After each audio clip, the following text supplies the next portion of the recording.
Vivekananda international relations ഏർപ്പെടുത്തിയ വിവേകാനന്ദ അന്താരാഷ്ട്ര സമാധാന പുരസ്കാരത്തിന് അർഹയായത് മാതാ അമൃതാനന്ദമയി. മാനസിക ബുദ്ധിമുട്ടുകൾ അനുഭവിക്കുന്നവർക്ക് ടെലി കൗൺസിലിംഗിനായുള്ള ഓൺലൈൻ സംവിധാനം ടെലിമാനസ്. രാജ്യത്തെ ആദ്യ സമ്പൂർണ്ണ solar shopping mall Hilite mall.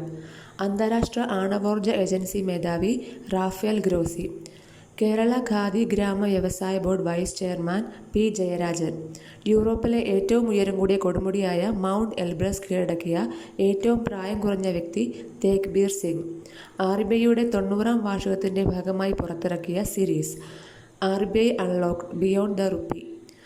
നഗരപ്രദേശങ്ങളിലെ ദരിദ്ര സ്ത്രീകളെ ശാക്തീകരിക്കുന്നതിന് ഡിജി ലക്ഷ്മി പദ്ധതി ആരംഭിച്ച സംസ്ഥാനം ആന്ധ്രാപ്രദേശ്.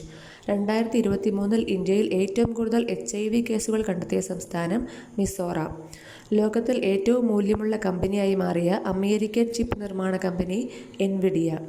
അടുത്തിടെ കേരള ടൂറിസത്തിൻ്റെ പരസ്യത്തിൽ ഉൾപ്പെട്ട ബ്രിട്ടീഷ് യുദ്ധവിമാനം F-35B. Digital house address project ആരംഭിച്ച ഇന്ത്യയിലെ ആദ്യ നഗരം ഇൻഡോർ. അടുത്തിടെ ക്യാപ്റ്റൻ കൂൾ ട്രേഡ്മാർക്കാക്കാൻ അപേക്ഷ നൽകിയ മുൻ ഇന്ത്യൻ ക്രിക്കറ്റ് താരം MS ധോണി. അതിഥി തൊഴിലാളികളുടെ മക്കളെ അങ്കണവാടികളിലും സ്കൂളുകളിലും എത്തിക്കാൻ പൊതുവിദ്യാഭ്യാസ വകുപ്പിൻ്റെ നേതൃത്വത്തിൽ ആരംഭിച്ച പദ്ധതി ആയിയെ ഏക് സാത്ത് സീഖെ. ജോർജിയയിൽ നടന്ന 8 മുതൽ 12 വരെയുള്ളവരുടെ ഫിഡെ ചെസ് ലോകകപ്പിൽ കിരീടം നേടിയ മലയാളി ദിവി ബിജേഷ്.